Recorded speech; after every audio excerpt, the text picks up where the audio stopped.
Board परीक्षा 2024 में यदि आप 100% अंक चाहते हैं तो अभी से एक चैनल सब्सक्राइब कर लीजिए जिसका नाम है CUDP लर्निंग चैनल। जी हाँ, आज के इस वीडियो में हम बात करेंगे कक्षा 10 बोर्ड परीक्षा 2024। जी हाँ, यहाँ पर हम विज्ञान के प्रश्नों की बात करेंगे और विज्ञान में महत्वपूर्ण बहुविकल्पी प्रश्न आप सभी को सॉल्व कराएंगे। और यहाँ पर जो बहुविकल्पी प्रश्न लाए गए हैं वो आपके पहले पाठ अर्थात रासायनिक अभिक्रियाएं एवं रासायनिक समीकरण से लाए गए हैं। और एक बात ध्यान दीजिएगा, यहाँ पर 30 से अधिक प्रश्न हम आपको यहाँ पर देने वाले हैं और सारे प्रश्नों को समझाएंगे भी। और एक आपके लिए चैलेंज पहले से देते हैं कि इन 30 प्रश्नों में या 30 से अधिक जो प्रश्न हमारे पास हैं इसमें से कितने का उत्तर आपको पहले से पता था, वीडियो में कमेंट करके जरूर बताइएगा। तो चलिए अब वीडियो की शुरुआत करते हैं। तो देखिए, हमारे पास पहला प्रश्न यहाँ पर आया कि रासायनिक अभिक्रिया लिखने में ये जो ऐसे यहाँ पर आपका चिन्ह दिख रहा है, ये उल्टा तीर का चिन्ह किस अवस्था का प्रतीक है? ठोस अवस्था का, द्रव अवस्था का, गैस अवस्था का, अवक्षेप का। तो एक बात ध्यान दीजिए, जब भी किसी रासायनिक अभिक्रिया में इस तरह से उल्टा तीर प्रदर्शित किया जाएगा तो वह जो है किसका प्रतीक होगा? वह अवक्षेप का प्रतीक होगा। अंग्रेजी में इसे प्रेसिपिटेट बोलते हैं, वो प्रेसिपिटेट का मतलब कि प्रतीक होगा। ध्यान दीजिए, अगर आपका सीधा तीर बनाया जाता है, सीधा तीर बनाया जाता है तो ये गैस अवस्था का प्रतीक होगा। ठोस को यस से लिख देते हैं, द्रव को जो है यल से लिख देते हैं और गैस के लिए सीधा तीर बना देते हैं। आई होप कि आपको ये पहला प्रश्न समझ में आ गया। दूसरा प्रश्न है, जब एक परख नली में लेड 2 नाइट्रेट मतलब उसकी संयोजकता 2 रहेगी लेड की, के विलयन में पोटेशियम आयोडाइड के विलयन को मिलाया जाता है तो एक अवक्षेप बनता है। यह किस प्रकार की अभिक्रिया है? तो एक बात ध्यान दीजिए, यहाँ पर जब आपका ये शब्द आए अवक्षेप, क्या आए? अवक्षेप। मेरी बात ध्यान से सुनिएगा, अगर अवक्षेप आएगा तो अभिक्रिया का पहला नाम तो अवक्षेपण अभिक्रिया होगा। मैं क्या बोल रहा हूं? अवक्षेपण अभिक्रिया होगा। दूसरा नाम जो है उभय अपघटन अभिक्रिया होगा। नोट कर लीजिए कॉपी में, दूसरा नाम उभय अपघटन अभिक्रिया होगा। तीसरा नाम द्विविस्थापन अभिक्रिया होगा। ये मैं कब बोल रहा हूं? जब अवक्षेप बनने की बात कहेगा तो अभिक्रिया का नाम अवक्षेपण होगा, उभय अपघटन होगा, द्विविस्थापन होगा। तो यहां पर क्या नाम दिया गया? द्विविस्थापन, इसलिए हमारा ये वाला ऑप्शन सही हो जाएगा और इसमें ये वाला ऑप्शन था। अब देखिए, तीसरे प्रश्न में है उत्पादों को रासायनिक समीकरण के किस ओर लिखा जाता है? तो देखिए, ये आपका तीर हो गया, तीर के इधर आपका जो है वो आपका अभिकारक लिखा जाएगा। ठीक, इधर आपका क्या लिखा जाएगा? अभिकारक लिखा जाएगा। और तीर के इस तरफ क्या लिखा जाएगा? उत्पाद लिखा जाएगा। अब आप ही बताइए, ये वाला जो तीर का इस तरफ तरीका है, ये वाला जो है ये दाईं ओर दिख रहा है, तो उत्पादों को हम किस ओर लिखते हैं? दाईं ओर। अर्थात हमारा ये जो ऑप्शन है ये सही हो जाएगा, ऑप्शन नंबर ए, दाईं ओर। ठीक, तो उत्पादों को अब रासायनिक समीकरण के किस ओर लिखा जाता है? दाईं ओर लिखा जाता है और अभिकारकों को बाईं ओर लिखा जाता है। ठीक, आई होप कि आपको ये बात समझ में आ गई। अब हम अगला प्रश्न लेते हैं। तो अगला प्रश्न हमारा यहाँ पर है चौथा नंबर, निम्नलिखित अभिक्रियाओं में एक रासायनिक अभिक्रिया है तो बर्फ का पिघलना। देखिए, जब बर्फ पिघलता है तो बर्फ का भी फार्मूला H2O होता है और जल का भी फार्मूला H2O होता है। तो कोई यहाँ पर जो है केमिकल चेंज नहीं हो रहा है। बादल बनने में भी जो जल के वाष्प हैं वो संघनित होकर छोटे छोटे जल की बूंदों में कन्वर्ट हो जाते हैं, तो वहाँ भी H2O ही फार्मूला रहेगा। विद्युत बल्ब का जलना, यहाँ इलेक्ट्रिसिटी जो है तार के थ्रू आउट प्रवाहित हो रही, वहाँ कोई रासायनिक परिवर्तन नहीं हो रहा है। हाइड्रोजन का बनना, जिसमें H परमाणु जुड़ेगा तो आपका H2 बनेगा। तो यहाँ पर ये जो है रासायनिक परिवर्तन देखने को मिल रहा है और जो रासायनिक परिवर्तन होता है वही आपका रासायनिक अभिक्रिया होता है। तो हाइड्रोजन का बनना एक रासायनिक अभिक्रिया है। नेक्स्ट, प्रतिस्थापन अभिक्रिया मुख्य गुण है एल्कीन का, कार्बन मोनोऑक्साइड का, एल्काइन का, पैराफिन का। तो सबसे पहले मैं आपको बताना चाहूँगा, पैराफिन को हम एक और नाम से जानते हैं जिसका नाम है एल्केन। पैराफिन को और किस नाम से हम जानते हैं? एल्केन। एल्केन का सूत्र क्या होता है? CnH2n+2। एल्केन का सूत्र क्या होता है? CnH2n+2। तो अब यहाँ पर जो है किसी एक एल्केन का नाम लेते हैं, जैसे हम आपका एक कार्बन रखते हैं तो उससे दुगुना से दो अधिक हाइड्रोजन हो जाएंगे, तो दो, एक का दो गुना दो और दो उसमें और जोड़ दीजिए तो आपका कितना हो जाएगा 4। तो हमारे पास जो फार्मूला बनेगा वो CH4 बनेगा। तो ये CH4 जो है कैसा अपक्रिया देगा, तो ध्यान दीजिए, आप कार्बन की बैलेंसी चेक करते हैं। यहाँ पर 4 अगर हाइड्रोजन आप जोड़ दीजिए, 4 हाइड्रोजन जोड़ दीजिए तो कार्बन की बैलेंसी 4 होती है।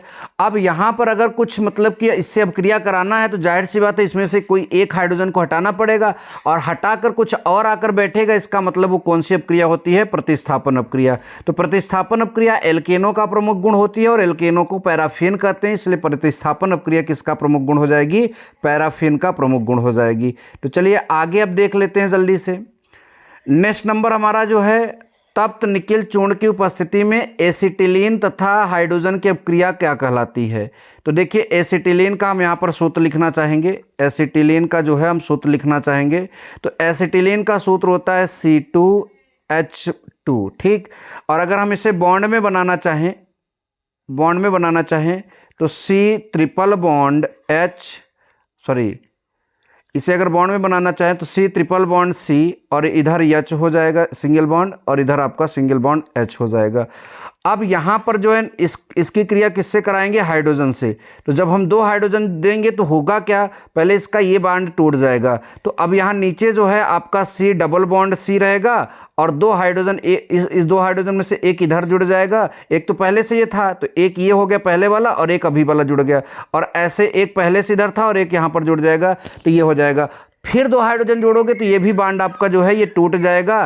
तो इस तरह से जो है आपका यहाँ पर दोनों बॉन्ड टूट जाएंगे, जो ट्रिपल बॉन्ड है उसमें से 2 बॉन्ड टूट जाएंगे तो वो पूरा उसमें जुड़ जाएगा। तो कुल मिलाकर यहाँ जुड़ने वाली बात कर रहा है, तो जुड़ने वाली अपक्रिया क्या होती है, संयोजन अपक्रिया। नेक्स्ट नंबर, वह अपक्रिया जिनमें आयनों के विनिमय से नए यौगिक बनते हैं कहलाती है। आयनों की विनिमय मतलब अदला बदली, अदला बदली की बात जब भी करेगा ये मान के चलना अपक्रिया का नाम क्या हो जाएगा, उभय अपघटन। जब आयन अदले बदले जाएंगे तो अपक्रिया का नाम उभय अपघटन हो जाएगा। इतना आप सभी लोग याद रखिएगा। अच्छा, 8वां प्रश्न है, निम्नलिखित में से रासायनिक परिवर्तन है। लोहे में जंग लगना, विद्युत बल्ब का जलना, मोम का पिघलना, पदार्थ का चुंबकन। लोहे में जंग लगना एक रासायनिक परिवर्तन है, क्योंकि लोहे के परमाणु जो हैं वो हवा की नमी और जो है ऑक्सीजन से क्रिया करते हैं, और क्रिया जहां पर होती है वो रासायनिक परिवर्तन होता है। तो इसलिए हमारा यहाँ पर सही आंसर जो हो जाएगा, लोहे में जंग लगना एक रासायनिक परिवर्तन का उदाहरण है। नंबर नेक्स्ट, लोहे में जंग लगना किस प्रकार की क्रिया है। तो अब यहाँ पर ध्यान दीजिए, यहाँ पर लोहे में जंग लगना एक रासायनिक परिवर्तन थी, और ये क्रिया किस प्रकार की, ऑक्सीकरण अपचयन दोनों, इनमें से कोई नहीं। तो आप बताइए लोहे में क्या जुड़ रहा है, ऑक्सीजन जुड़ रहा है, और ऑक्सीजन जुड़ने की बात जो है वो क्या कहलाती है, ऑक्सीकरण अपक्रिया कहलाती है। इतना याद रखिएगा, ठीक। अगला, हमारे शरीर में भोजन का पाचन किस प्रकार की क्रिया है। आप सभी को पता होगा, अगर आपने पोषण चैप्टर पढ़ा है तो भोजन में क्या होता है, भोजन में जो जटिल पदार्थ हैं वो टूट कर कैसा पदार्थ बनाते हैं, वो आपका सरल पदार्थ बनाते हैं। तो जटिल पदार्थ टूटकर जब सरल पदार्थ बनाएंगे तो टूट जाने को हम वियोजन कहते हैं, हम अपघटन कहते हैं। तो इसलिए आपका यहाँ पर जो रिएक्शन होगा ये अपघटन अपक्रिया हो जाएगी। भोजन का पाचन जो है अपघटन अपक्रिया होती है, याद रखिएगा, ठीक। अगला नंबर जो 11 नंबर प्रश्न हमारा है, दही का जमना किस प्रकार का परिवर्तन है। तो देखिए, दही बनने से पहले वो क्या रहता है, दूध में लैक्टोज शर्करा होती है, और जो आपका दही बन जाता है, जब दही बन जाता है तो दही में लैक्टिक अम्ल होता है। तो lactose converted to lactic acid, यहाँ पर रासायनिक परिवर्तन हो रहा है, इसलिए यह कैसा परिवर्तन हो जाएगा, आपका रासायनिक परिवर्तन हो जाएगा। आई होप कि आपको यहाँ पर भी ये बात समझ में आ गई। नंबर नेक्स्ट हमारा जो है 12 नंबर क्वेश्चन की बात करें तो 12 नंबर क्वेश्चन में जो है हमारा यहाँ पर क्या होगा, अगला आपका जो क्वेश्चन यहाँ पर आया है, ऊष्मा शोषी अपक्रिया वह होती है जिसमें, मतलब ऊष्मा शोषी अपक्रिया कौन सी होती है, अपने नाम से बोल रहा है, ऊष्मा शोषी मतलब ऊष्मा को करेंगे शोषण, ऊष्मा को लेंगे सोख, यानी कौन सा आपका सही हो जाएगा, ऊष्मा का शोषण होता है। ठीक, ये ऑप्शन नंबर जो है बी सही हो जाएगा। रासायनिक दृष्टि से जंग है, जो जंग है वो रासायनिक दृष्टि से क्या है, तो हमने बताया था कि जंग लगने के लिए लोहा ऑक्सीजन और जल से क्रिया करता है। ऑक्सीजन से क्रिया करेगा ऑक्साइड बनेगा, जल से क्रिया करेगा हाइड्रेट बनेगा, और लोहे को मतलब कि आयरन को फेरिक बोलते हैं, तो ये आपका hydrated ferric oxide, option number B यहाँ पर सही हो जाएगा। नंबर नेक्स्ट, रासायनिक अभिक्रिया में भाग लेने वाले पदार्थों को अभिकारक कहते हैं, इसकी चर्चा हम कर चुके हैं। ऑक्सीकरण वह अभिक्रिया है जिनमें, ऑक्सीकरण कौन सी अभिक्रिया होती है, तो याद रखिएगा जिनमें इलेक्ट्रॉन पृथक होते हैं वो आपका ऑक्सीकरण अभिक्रिया होती है। मतलब loss of electron is called oxidation and gain of electron is called reduction. मतलब इलेक्ट्रॉन ग्रहण करने की प्रक्रिया अपचयन होगी और इलेक्ट्रॉन त्यागने की प्रक्रिया, पृथक करने की प्रक्रिया ऑक्सीकरण होगी। यह बात आप सभी लोग ध्यान दीजिएगा। अच्छा, अब आगे चलते हैं 16 नंबर क्वेश्चन, मैग्नीशियम धातु का वायु में जलना। तो देखते हैं भैया, ये रही आपकी मैग्नीशियम, और वायु में जलना मतलब O2 से क्रिया। अब O2 से क्रिया होगी तो क्या बनेगा, MgO। तो जब नया पदार्थ बनता है, देखिए मैग्नीशियम जो है MgO में बदल गया, तो जब नया पदार्थ बनता है तो उस अभिक्रिया को हम क्या बोलते हैं, उस परिवर्तन को एक रासायनिक परिवर्तन बोलते हैं। तो ऑप्शन नंबर बी सही हो जाएगा। अगला है, यदि उत्पाद अधिक स्थायित्व रखते हैं तो रासायनिक अभिक्रिया क्या हो जाएगी, संपन्न। उत्पाद अधिक स्थायित्व रखते हैं मतलब उत्पाद जो बन रहे हैं वो टिक रहे हैं, और अगर इस ऐसा है तो समझ लीजिए वो अभिक्रिया क्या हो रही है, संपन्न हो रही है। ये बात ध्यान दीजिए। अच्छा, अगला नंबर है, अमोनिया और हाइड्रोजन क्लोराइड संपर्क में आने में क्रिया करके क्या बनाते हैं, कुछ नहीं, अमोनिया का हम यहाँ पर फार्मूला लिखते हैं NH3, और आपका HCl का फार्मूला लिख देते हैं। ये बेसिक नेचर क्षारीय नेचर की है, ये आपका जो है अम्लीय नेचर की है, तो इसका हाइड्रोजन इसमें ऐड हो जाएगा तो क्या बनेगा, NH4, और बचा क्या, Cl। तो NH4 क्या बना, Cl। NH4 को हम किस नाम से जानते हैं, अमोनियम के नाम से जानते हैं। Cl को किस नाम से जानते हैं, क्लोराइड के नाम से जानते हैं। तो क्या बन जाएगा हमारा, अमोनियम क्लोराइड बन जाएगा, ध्यान दीजिए। अच्छा, अगला, फेरिक ऑक्साइड, सल्फर डाइऑक्साइड और सल्फर ट्राइऑक्साइड निम्न में से किसका वियोजित रूप है, तो ये ध्यान दीजिए फेरस सल्फेट का वियोजित रूप है। FeSO4 को जब हम गर्म करेंगे तो यहाँ पर ध्यान दीजिए, सबसे पहले तो आपका फेरिक ऑक्साइड बनेगा, और फेरिक ऑक्साइड का सूत्र Fe2O3 है, क्योंकि आयरन का पार्ट यहाँ पर है वो गर्म हो रहा है तो ये ऑक्साइड स्वाभाविक है बनेगा। उसके बाद सल्फर वहाँ पर है तो सल्फर के 2 ऑक्साइड बनेंगे, एक सल्फर डाइऑक्साइड और एक सल्फर ट्राइऑक्साइड, दोनों ऑक्साइड वहाँ पर पॉसिबल होंगे। तो ये आपका कौन सा मतलब यहाँ पर ऑप्शन सही हो जाएगा, ये आपका ऑप्शन जो है फेरस सल्फेट का जो है यहाँ पर क्या हो जाएगा, सही हो जाएगा।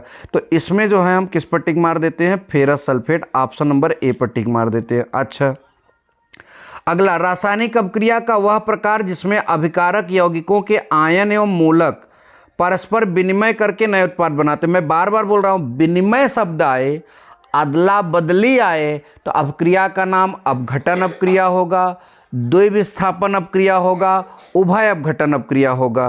तो यहाँ पर क्या नाम दिया गया है, उभय अपघटन। द्विविस्थापन होता है, द्विविस्थापन पर लगाते हैं, ठीक। तो यहाँ पर उभय अपघटन है तो उभय अपघटन है, हम यहाँ पर टिक मार देंगे, ठीक। अच्छा, ये भी आप सभी को समझ में आ जाएगा, आ गया, ठीक। अब हम आपका अगला क्वेश्चन देखते हैं, क्वेश्चन नंबर 21। निम्न में से कौन सी गैस को ताज़ा तेल के नमूने में लंबे समय तक परीक्षण अर्थात भंडारण के लिए उपयोग किया जा सकता है। तो देखिए, वही गैस आप किसी चीज़ को भंडारण के लिए प्रयोग करेंगे जो क्रिया ना करे, और क्रिया ना करने वाली अगर गैस की बात करें तो नाइट्रोजन और ऑक्सीजन क्रिया कर लेगी। यहाँ पर आपका हीलियम और नाइट्रोजन यहाँ पर जो है सही आंसर हो जाएगा। अगला, Fe2O3 plus H2O plus Y plus 2 FeCl3 plus H2O plus 2 HCl, इसमें से आपका Y की जगह क्या होने वाला है, तो Y की जगह आपका H2S होने वाला है। क्या होने वाला है, H2S, ये आप ध्यान दीजिएगा। अच्छा, आगे की बात करते हैं, आगे की हम बात करते हैं। यहाँ पर आगे हमारा जो है, यहाँ पर जो है, तो यहाँ लिखा है समीकरण CaO प्लस H2O, तीर का निशान COS का होल ट्वाइस इसमें द्वारा प्रदर्शित अपक्रिया किस प्रकार का है? देखिए CaO में H2O जुड़ गया और जुड़ने वाली अपक्रिया को हम क्या नाम दे सकते हैं? संयोजन। तो ये हमारा कौन सा अपक्रिया हो जाएगा? संयोजन अपक्रिया हो जाएगा। अब देखिए यहाँ BaCl2, यहाँ H2SO4, यहाँ BaSO4, यहाँ HCl। हुआ क्या? यहाँ हुआ क्या ज़रा देखिए, यहाँ SO4 इसमें जुड़ गया तो BaSO4 हो गया, यहाँ Cl इसमें जुड़ गया तो HCl हो गया। तो आप जानते हैं अदला बदली, और अदला बदली का नाम जो है, जो भी रिएक्शन अदला बदली में होगा उसका नाम होता है द्विविस्थापन अपक्रिया, उभय अपघटन अपक्रिया, और जो है यहाँ पर अवक्षेपण अपक्रिया। तो नाम क्या दिया है? अवक्षेप। तो मैं यहाँ पर अवक्षेप पर टिक कर दूंगा। देखिए मैं इस समय इसका कॉन्सेप्ट भूल गया हूँ, इसका आप किताब से चेक करके लगा लीजिएगा। इंपॉर्टेंट प्रश्न है ऊष्मा शोषी अपक्रिया। इसमें किसमें ऊष्मा शोषण होगा ये मुझे थोड़ा सा डाउट हो रहा है, तो किसमें होगा? अब मुझे इस समय इसका नहीं पता, तो नहीं पता तो ज़बरदस्ती नहीं बताया जाएगा। चलिए ठीक। अगला, निम्नलिखित में से कौन सा उभय अपघटन अपक्रिया नहीं है? तो ध्यान दीजिए ये वाला उभय अपघटन में अदला बदली होती है। और यहाँ क्या हो रहा है? इस वाले अपक्रिया में अगर ध्यान से आप देखेंगे, ध्यान से देखेंगे तो NH4Cl जो है वो टूट रहा है और अकेला है, जबकि उभय अपघटन के लिए कम से कम 2 जो है पदार्थ जरूर होने चाहिए। तो इसमें अकेला है तो जाहिर सी बात है उभय अपघटन अपक्रिया नहीं होगी। ठीक। अगला क्वेश्चन अगर ध्यान से हम देखें तो NH4Cl को जब तोड़ रहे हैं तो NH4+ बन रहा है, Cl-। तो ये टूट रहा है, टूटना अपघटन या वियोजन होता है। आयन बना है तो इसलिए कौन सा होगा आपका? आयनिक वियोजन। इतना याद रखिएगा। अब इसमें Fe2O3 + 2Al, तीर का निशान Fe2O3 + Fe। हुआ क्या? यहाँ पर Fe को जो है हटाकर कौन आकर बैठा है? Al बैठा है। तो हटाकर बैठने वाली अपक्रिया का नाम विस्थापन होता है।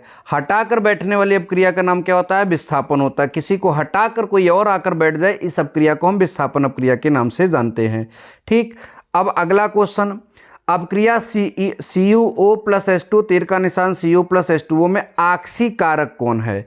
ध्यान दीजिए, हम बड़े अच्छे से आपको बात समझा रहे हैं। हमारे पास CuO है, प्लस रिएक्शन किससे हुआ? H2 से। बना हमारा क्या? Cu, और प्लस क्या बना? H2O। अब ध्यान दीजिए, ऑक्सीजन के जुड़ने वाली अपक्रिया को ऑक्सीकरण कहते हैं। तो ध्यान दीजिए, और हाइड्रोजन के निकलने वाली अपक्रिया को अपचयन कहते हैं। तो जिसकी वजह से ऑक्सीकरण होता है उसे ऑक्सीकारक कहते हैं, और जिसकी वजह से अपचयन होता है उसे अपचायक कहते हैं। ठीक। अब अगर ध्यान से देखा जाए, CuO से जब Cu बन रहा है तो इसमें ऑक्सीजन निकला है, और ऑक्सीजन मतलब CuO से Cu बनना मतलब ये कौन सी अपक्रिया को रिप्रेजेंट कर रहा है? अपचयन से। लेकिन H2 से H2O बनना, H2 से अगर हम बात करें H2O बनना, तो इसमें ऑक्सीजन जुड़ा है, और ऑक्सीजन के जुड़ने वाली अपक्रिया को हम ऑक्सीकरण अपक्रिया कहते हैं। तो किसकी वजह से, मतलब इसमें जब ऑक्सीजन जुड़ रहा है H2 में, तो किसकी वजह से जुड़ रहा है? CuO की वजह से। तो इसकी वजह से जुड़ रहा है, इसलिए CuO को हम क्या बोलेंगे? ऑक्सीकारक। जिसकी वजह से ऑक्सीकरण होगा वो ऑक्सीकारक होगा, अर्थात यहाँ CuO जो है ऑक्सीकारक है। अच्छा, अब MnO2 की बात कर लें अगले वाले रिएक्शन में, और प्लस Al की बात कर लें। ठीक। बैलेंस करने की बात यहाँ नहीं करेंगे हम। फिर Mn की बात कर लें, फिर AlO3 नहीं होगा, Al2O3 होगा। ठीक। या वो AlO3 लिख दो, लेकिन AlO3 यहाँ पर नहीं होगा, Al2O3 होगा। ठीक। अच्छा, यहाँ पर हम ये देख ले रहे हैं, MnO2 से O गायब है, यानी यहाँ अपचयन हुआ है। Al में O आ गया, यानी यहाँ ऑक्सीकरण हुआ है। अब यहाँ पर जो है किस पदार्थ का अपचयन हुआ है? तो MnO, देखिए जिसमें से ऑक्सीजन निकलेगा उसको अपचयन मानेंगे। ठीक। तो MnO2 से Mn बनना अपचयन है, यानी किस पदार्थ का अपचयन हुआ है? MnO2 का अपचयन हुआ है। ये बात आप बिल्कुल बिल्कुल ध्यान देंगे, MnO2 का क्या हुआ है? अपचयन हुआ है। ये बिल्कुल ध्यान दीजिए। लेड सल्फेट, देखिए Pb++ और sulphate SO4 double minus, double plus double minus cancel हो जाएगा, PbSO4 आपका यहाँ पर जो भी ऑप्शन देखने को मिलेगा वो लेड सल्फेट का सूत्र हो जाएगा। अच्छा, अगला SO2 + H2S, तीर का निशान H2O + 3S में अपचायक कौन है? फिर से वही बात, SO2 लिख लो। एक मिनट, क्या लिख लेते हैं हम? SO2 लिख लेते हैं, H2S लिख लेते हैं। क्या बना? H2O बना और क्या बना, यस बना। देखिए यहाँ पर जो है अगर हम H2S की बात करें तो H2S में हाइड्रोजन निकला है, और जिस अपक्रिया में हाइड्रोजन निकलता है उस अपक्रिया का नाम होता है अपचयन अपक्रिया। तो यहाँ इसमें ध्यान से देखा जाए तो इसमें क्या हो रहा है, अपचयन हो रहा है। तो अपचयन किसकी वजह से हो रहा है, तो ध्यान दीजिए SO2 की वजह से हो रहा है, इसलिए SO2 जो है आपका अपचायक बोला जाएगा। यहाँ पर SO2 जो है वो आपका क्या बोला जाएगा, अपचायक बोला जाएगा। अब लास्ट में एक और सूत्र आता है लेड नाइट्रेट। देखिए लेड का बैलेंसी जो है डबल प्लस होता है, नाइट्रेट की बैलेंसी सिंगल माइनस होती है, तो इसका 2 इसके आगे लिख दिया जाएगा, अर्थात PbNO3 का होल ट्वाइस इस प्रश्न का सही जवाब होगा। आई होप कि सारे बच्चों को ये प्रश्न बड़े अच्छे समझ में आया। अगर आपने इससे ज़्यादा किया होगा तो आप प्लीज़ कमेंट करके बताइएगा, और ऐसी वीडियोज़ के लिए CUDP लर्निंग चैनल को सब्सक्राइब कर लीजिए। मिलेंगे बच्चों नेक्स्ट वीडियो में। Thank you so much. जय हिंद, वंदे मातरम।